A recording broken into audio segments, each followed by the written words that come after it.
So just to introduce a few words around this thing we do about clinging and grasping.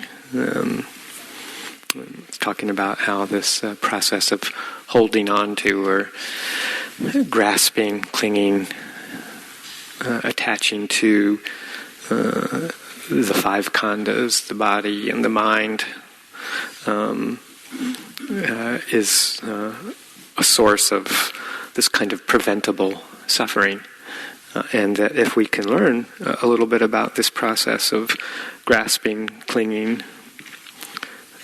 what it feels like, what it looks like, then we can get some idea of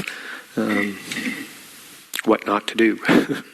Because it is a process of, it's an activity, it's not a thing so much. Really, when it comes right down to it, this body, this mind, they're processes of experience, at least in terms of how we contemplate them.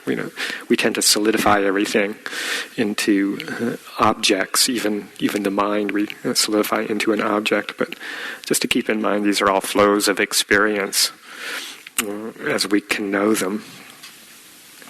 And if the mind, the attention, the forces of wanting, the forces of aversion, not wanting, the forces of confusion, grasp the attention, control the mind to the point where we're holding, adhering to some aspect of these khandhas, then that's the clinging that results in suffering. And we don't have to do that. The Pali word for clinging, upadana. Some of you might recognize it if you've done our chanting, the morning chanting with us on a regular basis. You'll hear us chant about the upadana khandhas, the aggregates. The aggregates is affected by clinging. Upadana, clinging, khandha, aggregate. And there's, in the teachings, the Buddha talks about different ways that clinging can appear. It's all, in a way, the same process, but with a bit of a different focus depending on where the clinging is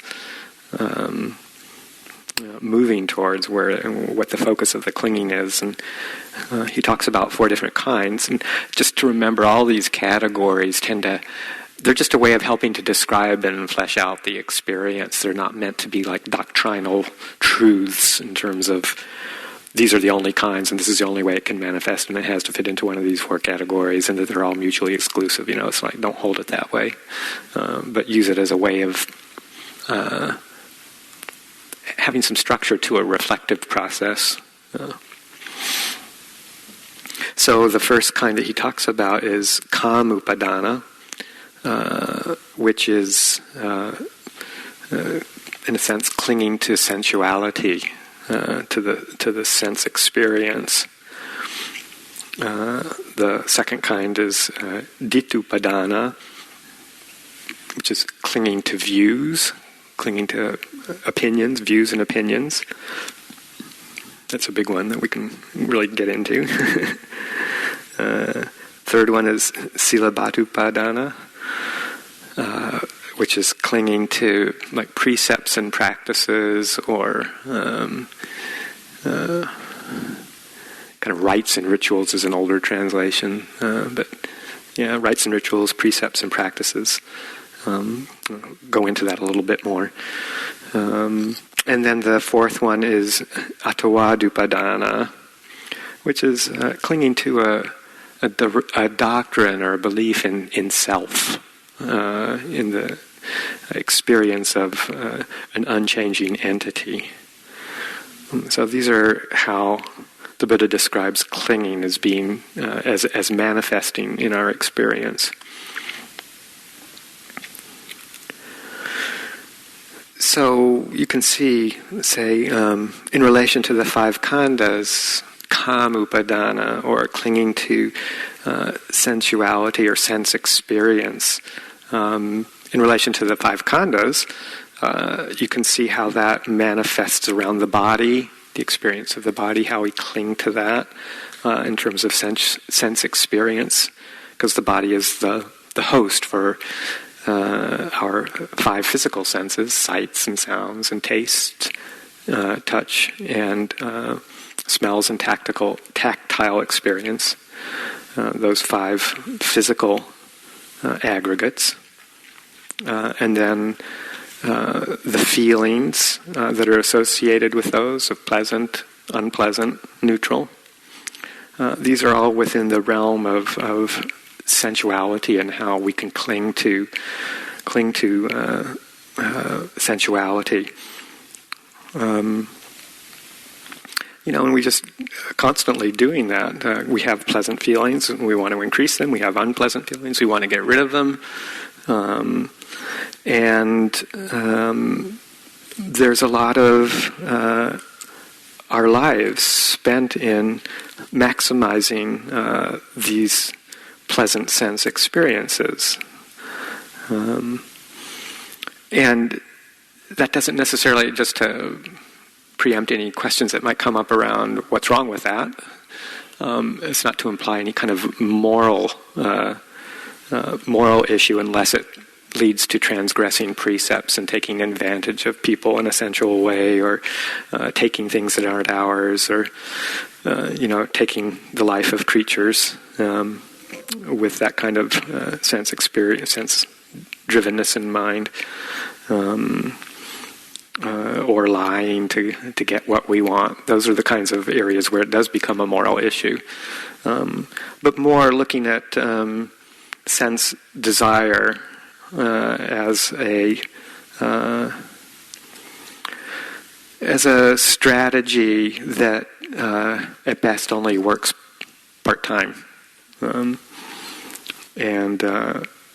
that has it's not a lasting place for refuge for long-lasting peace, because it's fragile, it has its life, and then the desire just has to find another object to gratify, to get rid of it. Because sense desire, when you really think about it, if you really look at the experience in its raw form, it's actually pretty uncomfortable. We think of it as something pleasurable, or something that's a pleasant experience in the realms of sensuality, but the actual process of wanting and not having is not very pleasant. And so we think, well, we'll get what we want, and then we will feel good, and we do for a short time, and then then it fades, and we're still left with the desire that's reaching out to grasp a hold of something else. And we just kind of live from sights and sounds and tastes and tactile sensations, etc., from one experience to another. And again, it doesn't necessarily have a moral quality to it, but it controls our lives. We are kind of enslaved to the sense desire, always seeking some sort of experience. And really, its goal, the goal of sense desire, is to end itself, because it doesn't like its process. Sense desire wants to be alleviated, wants to be quenched. So that's what we follow. That. So we hold to this need for comfort, for pleasure, and this we hold to this process of trying to quell the unpleasant, get away from the unpleasant, kam upadana, clinging to sensuality as a way of life, really, when we look right down it.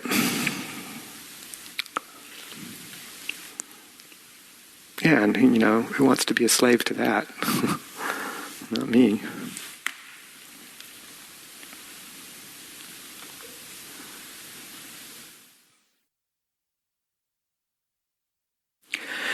Ditupadana, the clinging to views, opinions. This is, you can see this is in more the mental realm.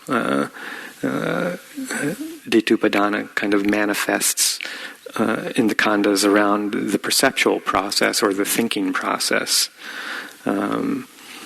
We have certain ideas and ways that we see the world, often in the form of fixed perceptions. And we kind of structure our world around this whole series of perceptual realities. And we act on those views, those opinions about many abstract ideas and also the realm of people. And we create a whole world that is through our own lens of how we see things. And it's important to notice how that can change, just very quickly. We have, particularly, I think most of us experience it a lot in the realm of social interactions with other people. Our lives, we're social beings, and we structure a lot of our lives around other people. And how it's so easy to form an image, form an experience of another being based on very little data. It is this process of perception. If we didn't have the process of perception, this would be, we just have this total experience of chaos. It would just be this overwhelming, relentless input from all the sense bases of sights and sounds that were just random images, random noises. And if we didn't organize it in some way and filter out a huge amount of it, our experience would be just one chaotic moment after another that didn't make any sense. So our process of perception pulls it into a somewhat of a comprehensible reality, but it tends to look for predictability and security by creating structures to make us feel okay, to make us feel secure, to make us feel like, okay, I've got it under control. And we do that with people, for better and for worse. Somebody comes along and says something or does something that makes us feel bad, for example. And we remember that. And so, our future experience with somebody, that same person, is when we see them, we think, defense, warning, this is going to happen again. And maybe it does and maybe it doesn't. And if it does, we go, right, see, there it is. He's doing it again. She's doing it again. And that reinforces it. That person is a mean person. That person is a person who's out to get me, whatever. And if they don't do it, then we sort of just don't even bring that into our perceptual realm. Or if we're a bit more alert and mindful and reflective, we think, oh, okay, well, maybe they aren't so bad after all. And then we think, well, maybe we can form a good relationship, and you do. And then you see the person the next time, and all of a sudden they're this delightful person that you want to be with, and that's great. And how's it going? And then they say something mean, and boom, that's destroyed, and you're back to the other one. So, the world, just think of that, how we create this world of experience and fixed perceptions. People become very fixed. Events become very fixed. Political figures become very fixed. Events in the world become very fixed. And soon we have this whole, world of people and societies all with these ideas of what it's like out there and what it's like here. And most of them don't totally agree with each other, and so this is why we have conflicts and wars and all sorts of things, is this whole realm of ditupadana, clinging to views and opinions, and how hard and fast we can hold to them, and if they're in conflict with the way the world is currently manifesting or the actions of other people, if they're in conflict, the suffering that it brings to us through that clinging, through that holding. You can just feel the process. You just go to the news, go to the headlines. There's plenty in the world to bring up this sense of strongly held views. It's a very polarized world these days, and you can just feel the heat rising just from looking at a headline, and the whole realm of a fixed perception coming into existence just through reading a snippet of news, and it's like this process, this mental process of like this whole firming up of a state of mind that we then latch onto, and it just becomes this intense reality that is often quite unpleasant. Might be justifiable, it might be not justifiable, but we spend a lot of our time in righteous indignation, and that's a real painful state of mind, feeling like we are right, they are wrong. And maybe you are right, and maybe they are wrong in terms of some sort of moral standard, but the indignation is what's trapping us, and it's what's causing us suffering, whether we're right or not. That feeling of indignation is painful dukkha, and it's a dukkha we don't have to do. So ditupadana. So that's in the realm of perceptions and thoughts. We have a fixed perception, and we generate a thought or generate a series of thoughts and opinions that reinforce it over and over again. We just keep on building on it, rather than questioning the process. And it doesn't mean we don't have, certain opinions about things, or looking at things and wanting to better the world or better ourselves or better our relationships with other people. But when we don't see this process happening, we fall under the sway of our own desires and our own aversions. They just keep controlling how we view the world and how we react to the world.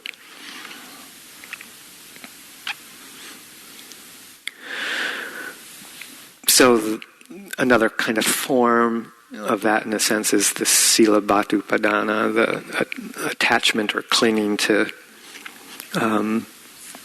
precepts, practices,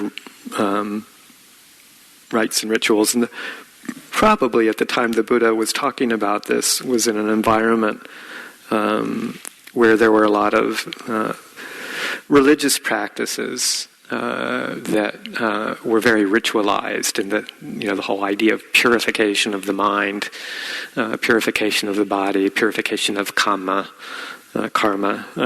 was built on certain religious practices. You do certain religious routines, go to the right priest and who performs all the rituals that need to be done, or you do them in some way yourself, or you perform a certain set of ablutions or activities, and that in itself cleanses one and purifies one and releases one from negative karmic consequences. And that happens certainly in the modern day world too, with the way people hold certain religious practices. Sometimes even in some of the various sects of Buddhist practice, you see something sometimes approaching that, as well as other religious traditions. But it also this. Practice of clinging to rites and rituals and to precepts and practices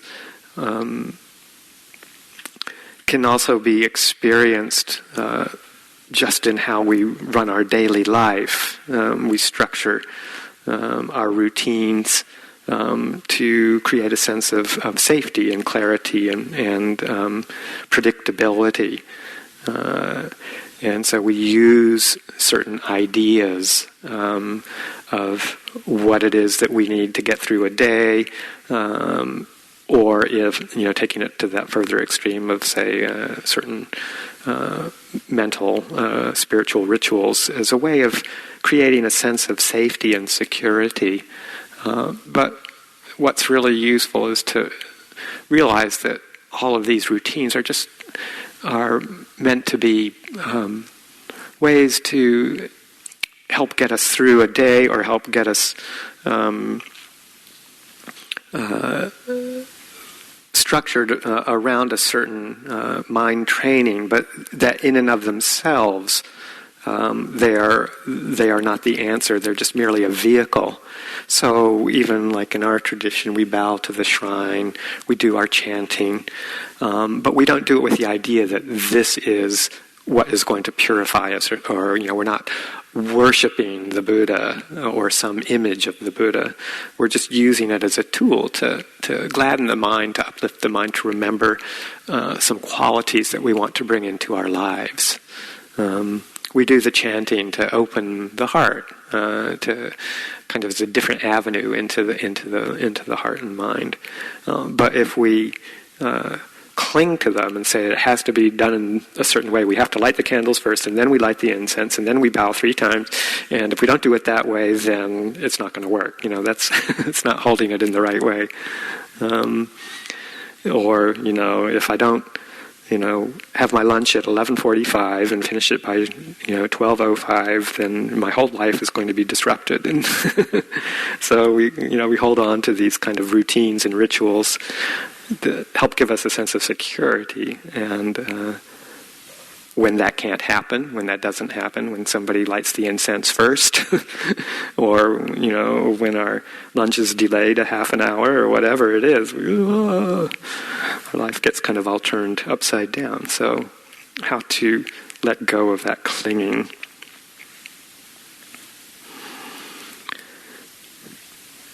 And then there's the Atavadupadana, clinging to a doctrine of self, this experience of self. And you can see, in a sense, how that operates through, it operates through all of the 5 khandhas. This experience of self can be related to our body, our feelings, our perceptions, our mental thinking, our thoughts, volitions, and particularly our consciousness as well. This is where the khandha of consciousness, vijnana, comes to the fore. Because this consciousness is, in the way that the Buddha describes it, is always in relation to one of the sense spheres, the 5 physical senses, and also the 6th sense of intellect or mind. In any one moment, we are aware of some activity in one of these sense spheres, right? It's either the sound of my voice, and a flash of a second later, it's the visual experience of looking out the window. Flash of a second, it's the feeling of pain in your rear end from sitting in one position, and then it moves to the smell of lunch coming in the door, or the taste of the food, and the mind, and then, or else a lot of time the attention is focused in the thinking process, thoughts, the relentless thinking process that seems to never end. And we just keep on moving from one sphere of consciousness to another around these sense spaces. And all of these very, very rapid moments of consciousness weave together in what's called like the magician's trick. And this constant string of conscious experience through the senses weaves a sense of continuity and reality that we kind of glom onto as as experience, our lives, and then we personalize it. We personalize it as who we are. We form a sense of self around this conscious experience, and then we believe in it. We act on it. We believe in it. We operate from it pretty much all the time. We cling to it. Something comes along and disrupts it. We feel very threatened. The mind stops working clearly. And the conscious reality changes. We get delirious with illness, or we get starting to get dementia. And all of a sudden our conscious reality starts to look a whole lot different, and our sense of self is threatened. Our sense of continuity is threatened because it changes. Atawadupadana, clinging to that sense of self and a continuity.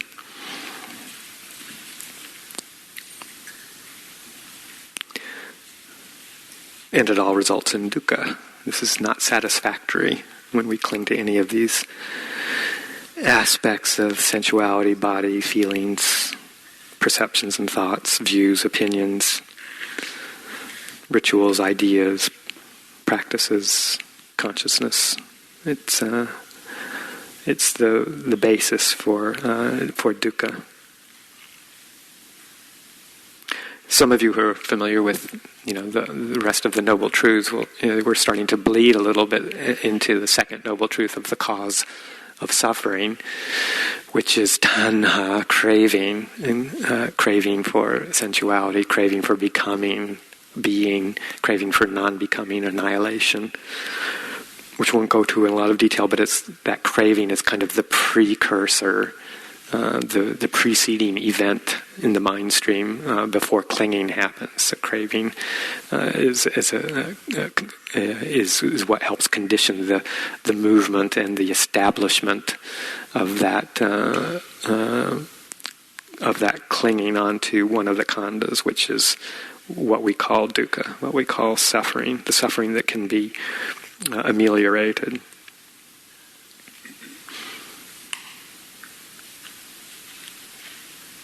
So this is how we cling. Particularly that one, last one, atawadupadana, is the arising of that sense of self, and the belief in that is one that, as our practice gets more and more refined, we start putting more attention on, because it's a core belief that we're trying to uproot in our practice. And it's one of the teachings that is pretty, in most ways, particular to the Buddha's teachings.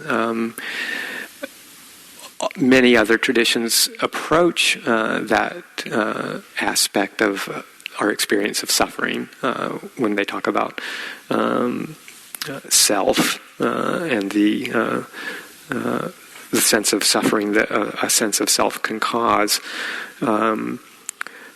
Most of them that I'm aware of anyway, and I'm not a religious scholar, but most of them will still point to even if they recognize the limitations of the sense of self, like with self with a small s, what we call these five aggregates, or how we hold these five aggregates. Oftentimes there's still this sense of, or this teaching around merging with the all, merging with unity, Brahma in some of the more Hindu-type religions, merging with Brahma, the God, universal consciousness, the allness, the oneness, the unity. But even that, if there's a sense of self, even with a big S, is what the Buddha is pointing to as well. That's still within the realm of conditions. That is not realizing that is not a full liberation. It certainly is a expansive, beautiful, all-encompassing experience, but whether it's a self with a small s or a self with a big S, it's still self. and there is the opportunity to drop that as well. So this is a teaching that is subtle and difficult sometimes to comprehend, and you really can't comprehend it on an intellectual basis. You can only use words to point in the direction of the experience. It's pretty near impossible to grasp it in a intellectual way that's ultimately satisfying. But we have to keep contemplating it and seeing how clinging to that creates suffering. And it manifests in different ways depending on where the clinging to the sense of self is operating. So if you get a sense of it with the body and the feeling, the sense of self appears as this quality of mine. A lot of times the Buddha talks about the sense of self appearing as I, me, mine, myself, different versions of how self kind of appears and manifests in our experience.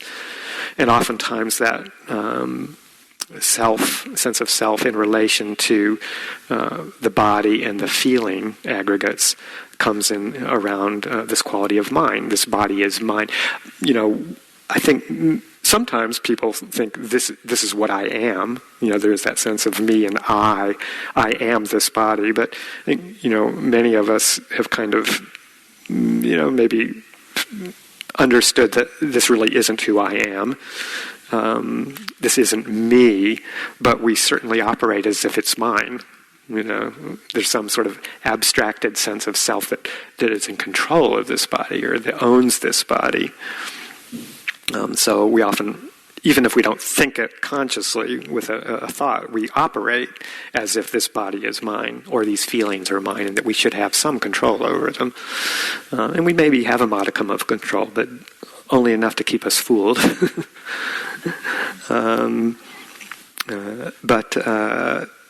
That's where that's how the sense of self can appear.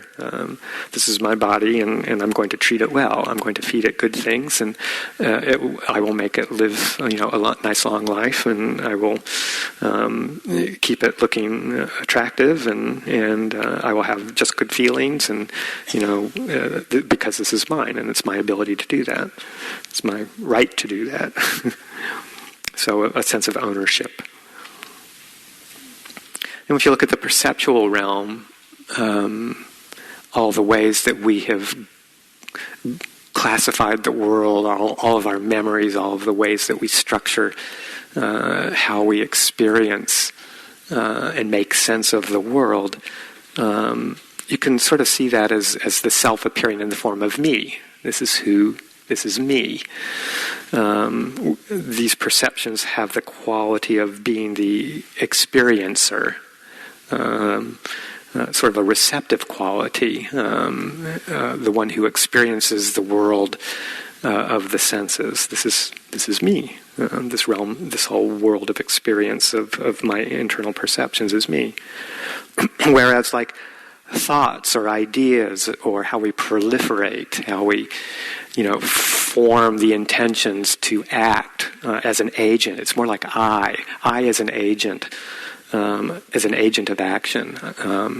So we have the realm of perceptions of who we are, who we see ourselves are, as who we see ourselves, this me, and then based on that, we recreate that over and over again through our actions, through our volitional, intentional activities of body and speech, what we say, what we do, how we act, how we conceive of ourselves through this as an agent. I am somebody who can do something, or I am somebody who can respond. And we do that as a way to reinforce the sense of me. So I and me, agent and recipient, agent and experiencer, all working towards trying to create this sense of continuity and reality around myself.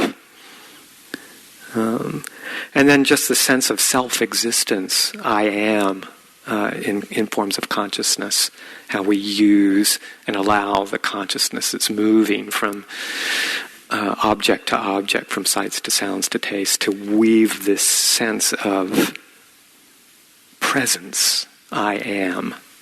I exist. Even if my activities of mind are slowing down, even if my sense spaces are somewhat muted, my eyes are closed, the thinking process is settling down, the consciousness aggregate can still weave this subtle sense of I am, this sense of being, as somebody who is self-existent.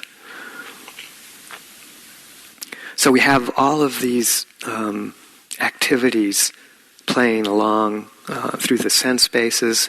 We're holding on to them, we're clinging to them in different ways, sometimes gross, sometimes subtle. And they're all operating with this background program of self in the various forms of I, me, or mine, weaving it all together to create a sense of this is myself, this is who I am. And it's an endless process. And it's, it's part and parcel of this process of clinging in different ways, grasping to the five khandhas. And it is what creates this preventable kind of suffering. This dukkha that's dependent on this holding on to body, feelings, perceptions, ideas, consciousness. And as complicated as it may all sound, and the Buddha, it is a bit complicated, but it's because the forces of attraction, aversion, and delusion are tricky, and they don't want to die down easily, and so they find all sorts of avenues to entrench themselves and express themselves.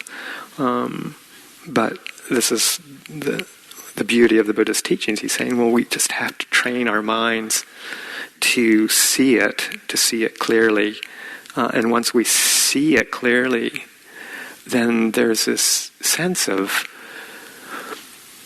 oh my God,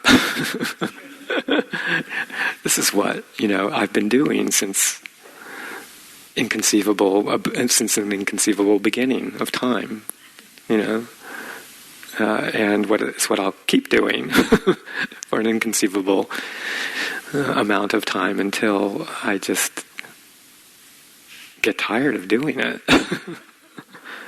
But it takes a real sense of commitment and effort and energy, and a sense that, oh man, I've done this long enough. I want to start seeing if there's a way to undo this, and then we start really getting serious about our practice, serious about the Buddha's teachings, and the process of being able to disentangle ourselves from the whole process and to see it clearly gives rise to a real sense of healthy disenchantment with the whole confusing process that we just keep on buying into. It's not a sense of indifference or a sense of aversion, but it's a sense of the enormity of what we keep doing to ourselves, and a sense of, oh wow, there's an opportunity here to drop this, to not pick it up, and develop a sense of clarity through our mind training, to see it, to see how we do it. And once we see really clearly how we're doing it, how we're picking up things, how we're grasping, maybe we get a little bit of a taste of what it's like when we truly let go of that, and the experience of freedom from that process, then that provides us with the motivation to really, really go and say, I don't want to do this anymore. I don't want to hold. I don't want to adhere to all of these things that keep me stuck in this constant creation of a reality that is only going to keep on repeating itself over and over again. I'm looking for a little more. I'm looking for more freedom. I'm looking for real freedom.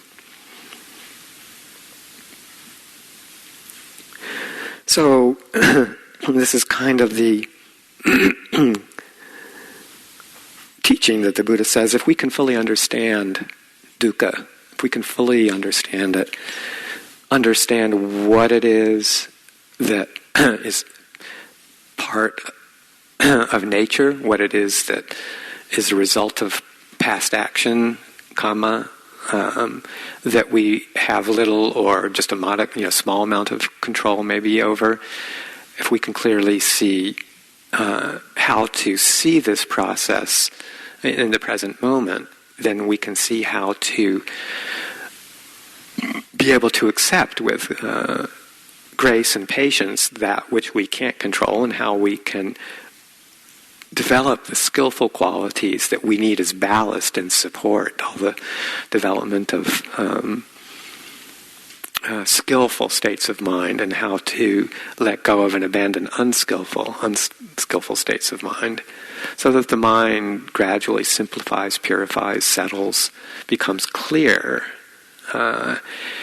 and the sense of if we can see how we can create certain skillful states of mind and how we can let go of the unskillful ones, then we get the process of how this process. We get the idea of how this process of creation of our minds and of our sense of self within that process, how that happens, and through seeing how it happens, we can also deconstruct it and just stop doing all of it. And so this is like what the Buddha calls the karma that leads to the ending of karma, where we just stop creating those habitual reactions to our world around us and how we want to negotiate through them. We stop doing that. So the process of freedom from attachment to the five khandhas is not one of creating, all these new vast realities, but the process of letting go of all the habitual ways that we have been creating this present reality, deconstructing our process of becoming,